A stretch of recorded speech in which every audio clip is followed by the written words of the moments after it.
নমস্কার, আমি রাজশ্রী। আজ জানো তো বিকেলে একটু দিদি বাড়ি গেছিলাম, আর গিয়ে তো দেখি ও ঘুমাচ্ছে। তারপর আর কি করব এটা ভেবে এখানে একটুখানি আয়নায় ভিডিও করছিলাম। তারপরে কিছুক্ষণ পরে ওকে তুলে দিয়েছি ঘুমের থেকে, মাত্রই ঘুমিয়েছিল। তারপর এখানে তো ফুচকা একদম সাজিয়ে দিয়েছে দিদি, আর ওকে ফুচকা দিয়েছি, আর ও হচ্ছে গাড়ির চাবি খাচ্ছে। ও গাড়ি এত পছন্দ করে, মানে ছোটো থেকেই গাড়ি যেহেতু চড়ছে, তো গাড়ির প্রতি ওর একটা আলাদাই টান।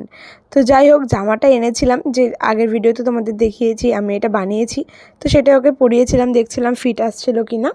আর দিদি এখানে একটু লেবু জলও করে দিয়েছিল।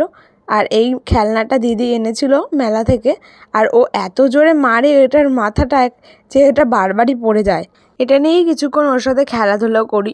তারপরে তো ওর আরও কত জিনিস আছে, সেগুলো এক এক করে ওকে দেখাচ্ছিলাম, যে ছোটোবেলায় আরও যখন ছোটো ছিল তখন ও এগুলো দিয়ে খেলতো।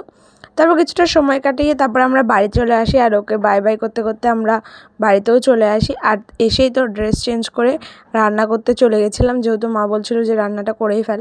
তো কিছুই না, সিম্পল ডিমের ঝোল আর ভাত রান্না করেছিলাম। তো এটা খেয়েই রাতের ডিনারটা কমপ্লিট করলাম। তো আজকের ব্লগটা এখানটায় এন্ড করছি, দেখা হচ্ছে অন্য ভিডিওতে।